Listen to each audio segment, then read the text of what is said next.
Hello. Thanks for tuning in to Changing Climate, Changing Migration. This is a podcast from the Migration Policy Institute that talks about all the different ways climate change and migration are intersecting. I'm your host, Julian Haddam. I am the editor of the Migration Information Source, which is MPI's online magazine where we have published a special collection of articles to go along with this podcast. You can find those on our website at migrationpolicy.org/climate.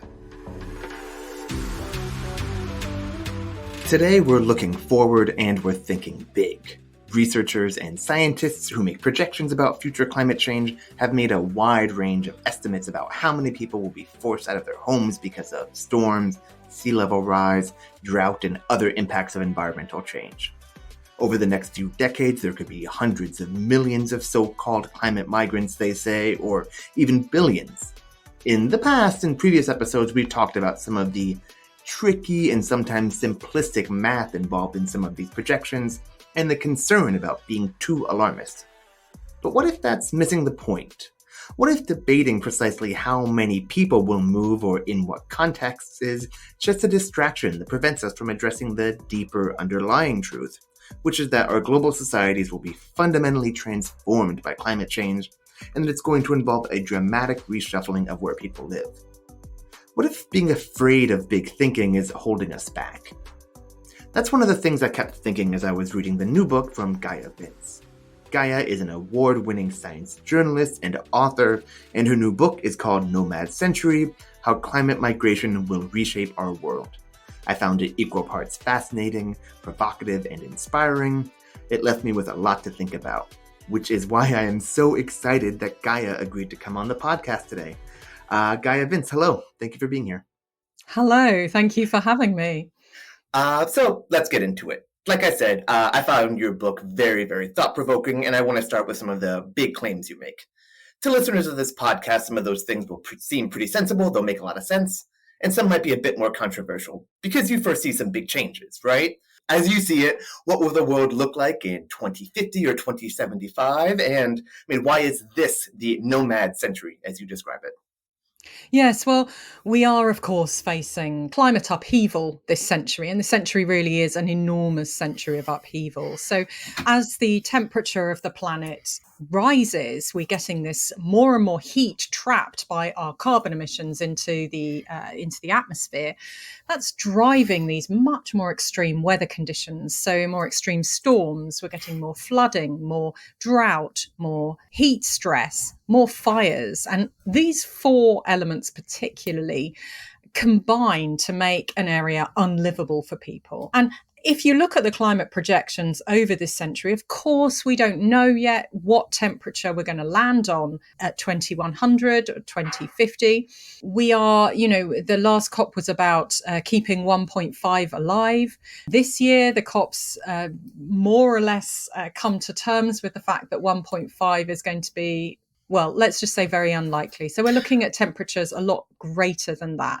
And of course, just to clarify, that's 1.5 degrees Celsius over pre-industrial levels, right? Yes, that's the temperature rise above the pre-industrial average. At the moment, we're somewhere probably around 1.3 degrees Celsius above the pre-industrial average. And we're already seeing, in some places, back-to-back climate events, extreme weather events, places facing huge heat stress and drought, followed by unmanageable floods, washing away infrastructure, housing. It's causing huge levels of displacement. In 1 week alone, 33 million people were displaced in Pakistan earlier this year. So, we're going to start to see more and more of these things happening as the temperature rises, and it will rise way above 1.5, which we're about to hit in the next 6 years, probably. It will rise above 2 degrees.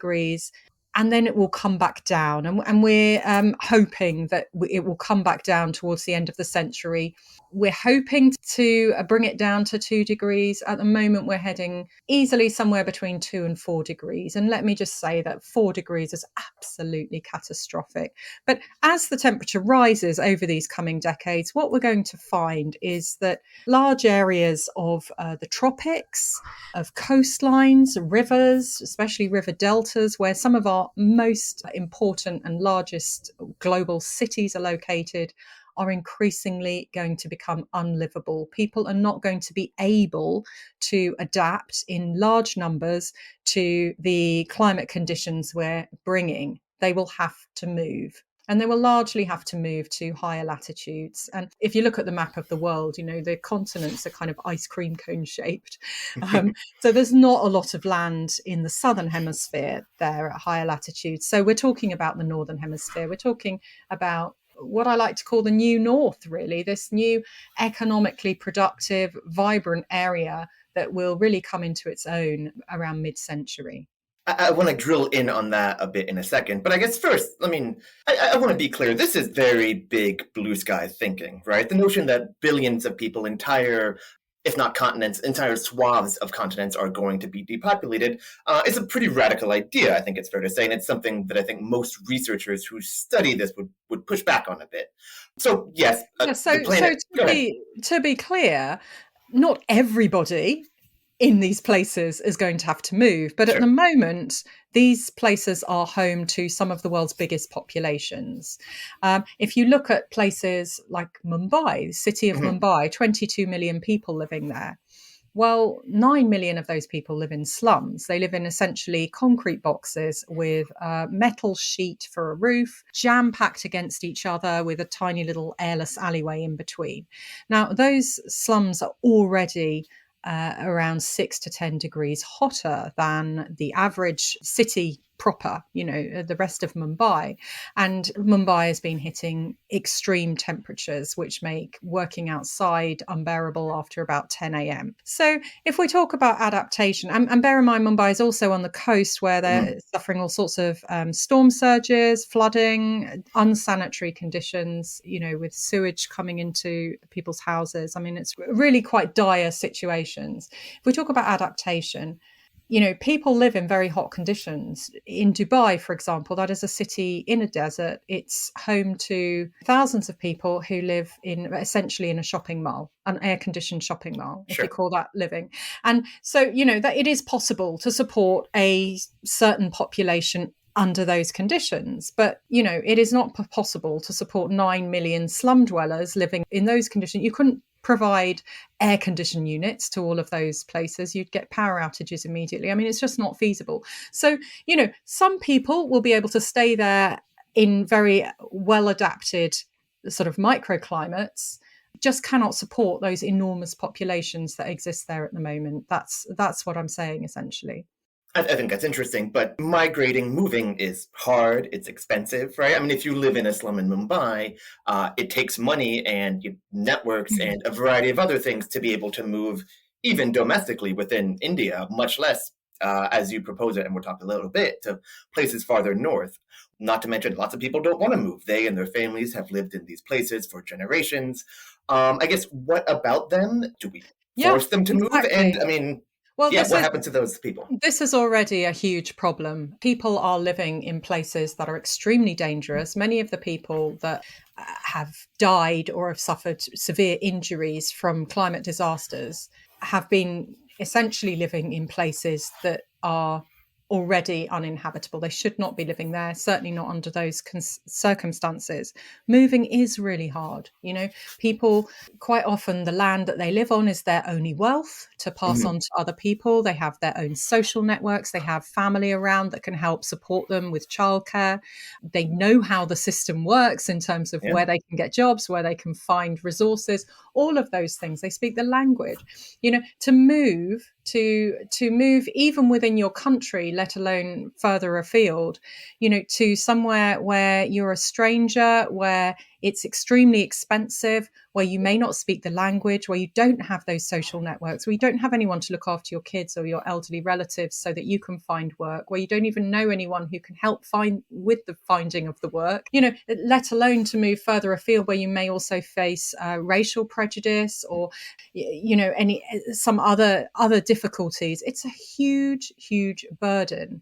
And at the moment, many people are choosing not to make that move because it is so difficult and expensive, and they are suffering a result. We all have an obligation to make that move easier, to facilitate migration so that it isn't as traumatic as it is. Because, you know, I mean, I'm all in favor of migration. I think more of us should move. We should explore other cultures, other places, other languages. I think it's very enriching, and it breaks down a lot of social barriers. It's brilliant. But, you know, to look at the idea that enormous hundreds of millions of people are going to have to move from their homes because they've been made unlivable because of climate change. Well, that really is nothing short of a tragedy. It really is. And we must all do what we can to make it easier and to make the move into something that can also be a positive. You know, we can build these more sustainable, new, clean, green, economically productive societies of the future that are genuinely inclusive, that give people hope for a better future for themselves and their children, so that even though they are leaving behind something incredibly precious, and there is nothing more precious than the home that you've made and built and are used to for yourself, and, you know, where your ancestors reside. You know, there is nothing more precious than that. It's your family. It's your family home. But if you can offer something else, some other positive future, you know, I wrote this book in the face of these terrible climate catastrophes that we're all rushing headlong into, to say, you know, it is overwhelming. It is really scary. But let's be pragmatic. Let's look at this and say, despite everything, how can we make this into the most positive future that we can imagine? A vision of something that could be something to strive for, and then take the steps to get there. And that's really what this is about. So I want to go back to kind of some of the barriers to movement, because you talk about rootedness in a place, finances, all of these things, not knowing the language. I mean, there's also very clear legal barriers, right? The places that you're talking about people moving to, not even global north, global far north. You talk about north of the 45th parallel, which is about the line between the US and Canada, for those of us without geography in mind. Places like the Great Lakes regions of North America, Greenland, Alaska, Siberia. Many of these places are places that are legally difficult to get into. I live in the US, not an easy country to get into. As it is now, most forcibly displaced people don't go too far for all of the reasons we talked about. Only a tiny fraction of the people who are eligible for like refugee resettlement are resettled, especially to the US, Canada, etc. Why should that change? Why would we think that some of these countries are interested in opening their doors to hundreds of millions, billions of people fleeing disaster who might not necessarily be super wealthy and have kind of social capital and other capacities to benefit local economies in ways that people would want? Yeah. Well, we are living at a particularly anti-migrant time. This is a time when many global leaders are leading on a nationalist agenda, some ethno-nationalist agenda, very scary. And, you know, it is the most obvious trope for a populist leader who feels like their populism is slipping to target minority groups, whether it's migrants, whether it's poor people, whatever. And we have had years now of a very strong anti-migrant narrative in many of our democracies, let alone the countries that are not. So this is extremely unfortunate. It's also sadly not being countered sufficiently by centrist and left-wing parties at all. They seem very timid about this. Mm-hmm. This narrative is going to have to change. It's going to have to change for a few reasons. Firstly, we are facing a huge demographic crisis in many of these countries where we're not having enough babies to support an aging workforce. So we actually need people to drive trucks, as farm labourers, as nurses, doctors, kindergarten teachers, to work in factories. I mean, we really don't have enough labour. The way to solve that, of course, is through immigration. And even the most nationalistic governments are, with one hand, declaring how terrible immigration is, and with the other hand, beckoning people in desperately because we just don't have enough workers. So there's that. And secondly, migration really is inevitable. Climate migration is inevitable now. It's already growing. Already 4 times more people migrate because they've been displaced by extreme weather and climate disasters than through conflict. This is increasingly making a mockery of these imagined borders that we've set up largely over the last century or so, these borders to keep people out. And it is even more recent that they are to keep people out. Previously, governments were very keen on keeping people in and pulling people in. We had things like the £10 POM scheme to get people to live in Australia. We had an entire Windrush generation desperately to try and get, ex-empire people into Britain to rebuild after the war. Nations actually wanted to bring in more people. That really is going to increase. And there are so many studies now that show the net benefits of immigration, whether it's in terms of economic productivity, or places that have high immigration often have lower crime rates. We can counter a lot of these narratives, but of course, this is challenging. We can't escape the fact that this is a huge, and it is radical. And I'm not an extremist in any way, but I would say that incremental changes at the moment to our societies and our planet are just not going to cut it in the face of this unprecedented threat of climate change that we face. We do need radical solutions, and there is going to be this mass movement of people. I say make it work. If you think that this is not the solution, well, then please tell me what the solution is. Have you got a better answer? Because, I don't want to see my kids conscripted into armies to fight Yemeni refugees or Bangladeshi refugees. I would much rather that they were living in denser cities with Bangladeshis and Yemenis as their neighbours, all working together with these kind of aligned values and dreams of building clean, green, productive cities of the future for themselves and their children. That's the future that I want to see. And I also would say that, although this is very challenging, it can be made to work, but it does need investment. It needs financial investment, and that means investment in infrastructure, housing, access to healthcare, education, all the things that governments through poor policy are already failing their native populations for. They need to step up and make sure that provision is there, not just for the existing population, but for the much wider society. And it also needs, very importantly, social investment. We need to build this idea of an inclusive, greater citizenship, a greater society, that nationhood and nationality is not based on something as trivial as how much melanin you have in your skin or what accent you use to speak with, but it is based on something much more important and much more fundamental, which is, your social dreams of community around that national project. So many of us can hold more than one identity in our head. We don't just see ourselves as one thing. We can be multiple things. You can be from Philadelphia, also, from the US, also, of Polish extraction. You can hold all these things in your head, and that should be acceptable and it should be celebrated, because we need to see ourselves as more than one thing. We need to see ourselves as part of a global species on a planet with true planetary boundaries, not geopolitical boundaries, planetary boundaries. Humans as a mammal species cannot live in Antarctica, cannot live in the Sahara, cannot live in enormous numbers in a slum in Mumbai in 2060. There are genuine boundaries for our species, and they're the ones that matter.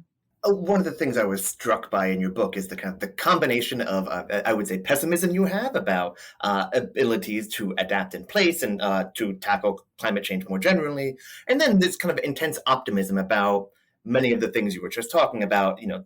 It is the case that many governments have problems giving social services to their native-born citizens, much less, I think we can imagine, a huge new crop of migrants. But you talked about pragmatism a bit ago, and before we run out, I want to make sure to talk about these, because you propose, I kind of see them as draft of ideas, but you have a couple of recommendations, possibilities to facilitate this migration. For one, you talk about a new kind of UN migration organization, which for our listeners, we should be clear, would be different than the current International Organization for Migration. And there's a quote here.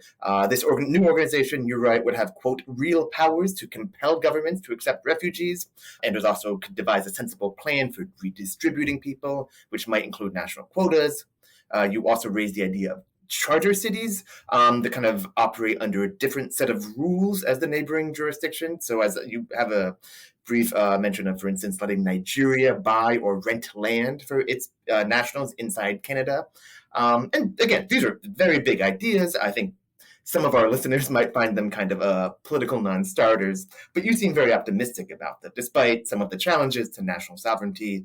I guess, tell me a little bit more about that. I mean, again, controversial is kind of an understatement to the idea that Canada will rent out a large part of its country to Nigerians. I mean, why might political leaders accept these, when a UN agency telling it what to do when that's already kind of a challenge in many ways?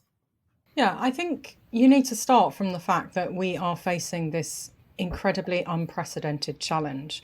So people are going to have to move in large numbers. Nigeria, we're talking about hundreds of millions of people moving, not just from Nigeria, but from Africa and sub-Saharan Africa particularly. Mm-hmm. These are, where are these people going to go? We are going to have to look at new governance structures. All of these have existed in different ways. Britain rented Hong Kong from China for 99 years. The US bought Alaska from Russia a century or so ago. I mean, these have all existed in various ideas. My dream is that this century of upheaval is just limited to a century, that during this time, we are also undertaking the really important work of restoring our planet. So restoring the livability, because it's not ideal to have a planet where you can't live on half of it. So, that would mean that towards the end of the century, people would again be able to recolonize the tropics. But we do need some sort of solution. And there are positives and negatives to all of these. Nothing is easy. I'm not saying any of this is easy. It's very challenging. But if you have alternative solutions that you think would work better, do tell me. I certainly think this is better than large-scale conflict. We're already seeing conflict to a greater or lesser extent around these large people movements. If a state wants to rent land for a city in another territory where nothing is being used at the moment, they would reap tax benefits. They would have, they would get something out of it. It's an option, and people might feel more comfortable about a sort of separation culturally between two very different cultures living and sharing space in one area. These are all ideas. I don't know which ones we're going to go for. I imagine we're going to have a selection of them, but I think that we all need to talk about them and have debates and discuss. At the moment, we're not discussing any of this. Mm-hmm. We need to sit down and decide together what is more palatable. Is it better to welcome, hundreds of millions of people to inside a state, or is it better to allow states to move to places? Already, for example, the state of Kiribati, which is going under the waves pretty soon, has a small Pacific island country for listeners. It's bought territory in Fiji, mm-hmm. which is big enough to house its entire population. Now that is Kiribati land. It's owned and governed by Kiribati. It happens to be inside the territory of Fiji. But states come to these arrangements, they come to these agreements, and everything's on the table at the moment, but we're not discussing any of them. And I think that we should make democratic choices rather than wait until these things are imposed upon us through extreme, acute emergency events, with evacuations, with sudden crises and conflict. Are you making an argument for an end to borders? That's one solution, definitely. I certainly think the way we're handling human movement across borders makes absolutely no sense economically, culturally, or socially. I mean, it's ridiculous. We make it very easy for commodities, resources, money to flow across borders, but our largest economic resource, which is human labor, we make extremely difficult. I mean, so some economists calculate that if we remove borders altogether, global GDP would immediately at least double. Sure. It makes an enormous amount of economic sense. Migration is very much not a security issue. It really is an economic issue and a humanitarian issue. And, if we want to do the best for our economies, which of course underpin all of the other rights and habitable spaces that we manage to occupy, we need to think in a much more strategic way and not be so blinkered by the policies of the past few decades. We're basically about out of time, but I guess kind of lastly, I interpreted, as you suggest, Nomad Century as a sort of a manifesto of sorts. It imagines a big, bold set of changes to dramatically reshape our world in response to climate change. We have been talking about migration, but you also talk in there a bit about changing what we eat and geoengineering technologies to try and offset some of the impacts of climate change. Some of this sounds a bit science fiction, maybe even dystopian, some folks might say. But I found it very fascinating and provocative. Any last takeaways that you want to leave the listener with before we have to say goodbye? Yeah, well, this century is really a century of huge upheaval, not just in terms of people movement, but it's also, we are undergoing this huge transition to a zero carbon world. And that means building sustainability into our engineering, our architecture, the way we make our energy, the way our entire food production system has to change. It means a radical change of everything. And humans have two really important characteristics which set them apart from all other animals and which have made us the dominant species that is so capable of changing the planet that we've put ourselves at risk. And that is that we are hypersocial. Everything we do involves huge amounts of cooperation, and these social tools will be essential in getting through this century. And the other is our technological expertise. We are technologically superior to all other animals, and we will be using all of our technological skills as well. So we need our social and our technological skills. Everything will involve challenge, but let's have a vision of a world that we want to create and that we are happy to live in, and then try and make it work. Gaia Vince is an author and journalist. Her new book, Nomad Century, is out now. Gaia, thank you again. Thanks for coming on. This was fun. Great pleasure. Thank you for listening to Changing Climate, Changing Migration. I hope you enjoyed my conversation with Gaia. For more, please be sure to subscribe to this podcast on your service of choice. You can find all of our episodes in our archives online at migrationpolicy.org/podcasts. And while you're there, you should also explore MPI's other podcasts. If you want to stay on top of what MPI is doing, you can follow us on social media.